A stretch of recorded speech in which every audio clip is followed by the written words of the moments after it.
आप हमारे स्कूल में गए होंगे तो आपने देखा होगा बगल में, आप जब गए होंगे तो बिल्डिंग बनी वैसे हाथी की तरह खड़ी है। तो मेरा अच्छा, उसके लड़के भर्ती होते हैं और पढ़ते कहाँ हैं? दूसरी जगह जाकर। हमारे यहाँ जब आते हैं हमसे पूछते हैं साहब ये स्कूल कहाँ है, तो वही बिल्डिंग दिखा देता हूँ, वही बिल्डिंग है जाओ। वो आश्चर्य में हो जाते हैं, मुझे तो इटवा लिख के भेजा गया, तो उन्हें बताया जाता है। तो आप इसमें थोड़ा जो बजट दे दीजिए तो ये पूरा बन जाए, और दूसरे जो हैं उसे संचालित कर दीजिए। ये हर ब्लॉक में बन नहीं पाया, लेकिन जहाँ बना वहाँ तो संचालित करा दीजिए। बजट के अभाव में वो संचालित नहीं हो पा रहे हैं। इस बजट में उसके लिए माननीय संसदीय कार्य मंत्री, वित्त मंत्री जी ने बजट की कोई व्यवस्था नहीं की है। ये एक और है आपका संकल्प पत्र, 22 में कहा था 6000 डॉक्टरों, 1000 पैरामेडिकल स्टाफ की नियुक्ति करेंगे। पता है हमने आंकड़ा मांगा नहीं, पता नहीं हुआ कि नहीं हुआ, ये मुख्यमंत्री जी बताएंगे। भाजपा के संकल्प पत्र 2022 में कहा था 2024 तक, अभी इस पर बात हो गई, मंत्री जी बैठे हैं। जल मिशन के अंतर्गत प्रदेश के हर घर को नल से स्वच्छ जल उपलब्ध कराया जाएगा। प्रश्न के जब मैंने पूछा तो आपके संसदीय मंत्री जी ने कहा ये इसलिए रुक गया, 24 में बनाना था, 24 तक नहीं बना, अब 28 कर दिया। इन्होंने स्वीकार किया कि भारत सरकार ने हमको पैसा नहीं दिया, इसलिए हम इसे पूरा नहीं कर सके। आपने तो स्वीकार किया। अरे आप अभी प्रश्न का उत्तर निकाल के देख ली, मेरे प्रश्न में आप जवाब दिए थे। हमने पूछा था क्यों नहीं बन पाया, तो आपने कहा भारत सरकार ने पैसे नहीं दिया।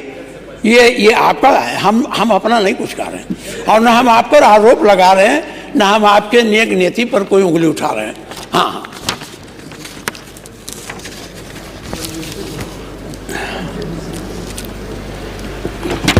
ये पंचायत जहाँ जहाँ बने हैं उसका हमारे पास आंकड़ा, उसको बनाने की कोई ज़रूरत नहीं है। माननीय मुख्यमंत्री जी, ये ITI के बारे में आपको बताया है, फिर एक बार आपसे, अरे आप ही चल के उद्घाटन करिए मेरे क्षेत्र में, आपकी पार्टी की ताकत भी बढ़ जाएगी जब आप जाएंगे। हमें उद्घाटन करेंगे तो बढ़ेगा ही, तो आप चलें और हम आपका वहाँ स्वागत भी करेंगे, ऐसा नहीं है, आप हमारे मुख्यमंत्री हैं।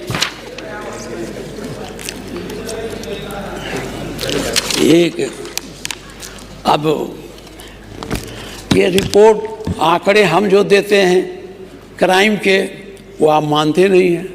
आपका अधिकार, आपके कर्मचारी हैं, उनसे आप आंकड़े मंगा लेते हैं, हम लोगों को मिलता नहीं।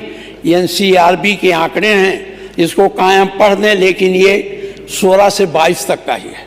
और जब यहाँ तुलना होती है तो 1622 की नहीं होती है, 1622 में, और हमारे पास और आंकड़े हैं, हम उसको कहाँ तक पढ़ेंगे। हमें हर प्रदेशों का भारत सरकार के यहाँ जो निकला है उसमें सबका है, मैं उसको बहुत ज़्यादा यहाँ तूल नहीं देना चाहता। लेकिन एक चीज़ है, 2016 में IPC की अपराध की धारा हुई थी 2,82,171, और 21 में हुई है 3 लाख, 22 में हुई है 4,01,187।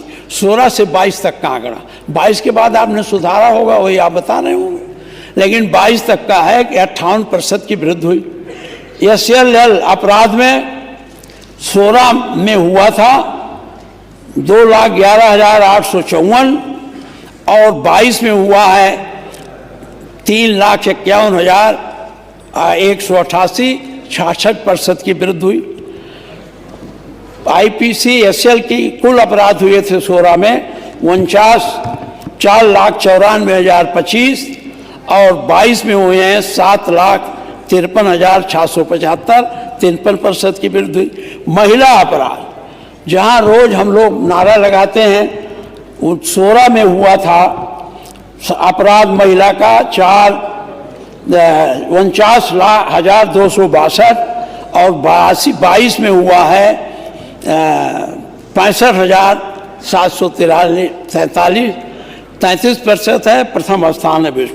बाल अपराध में भी बढ़ा है, बाल अपराध में 16,079 था, 22 में हो गया 18,000। अपहरण 15,898 था, इसमें 16,262 हो गया। अनुसूचित जात का हुआ था 10,000, 16 में 426 और आपका 22 में हो गया 15,047%। आर्थिक अपराध में 15,765, 22 में हो गया 22,409। साइबर अपराध हुए थे 2,739, इसमें हुए 10,100।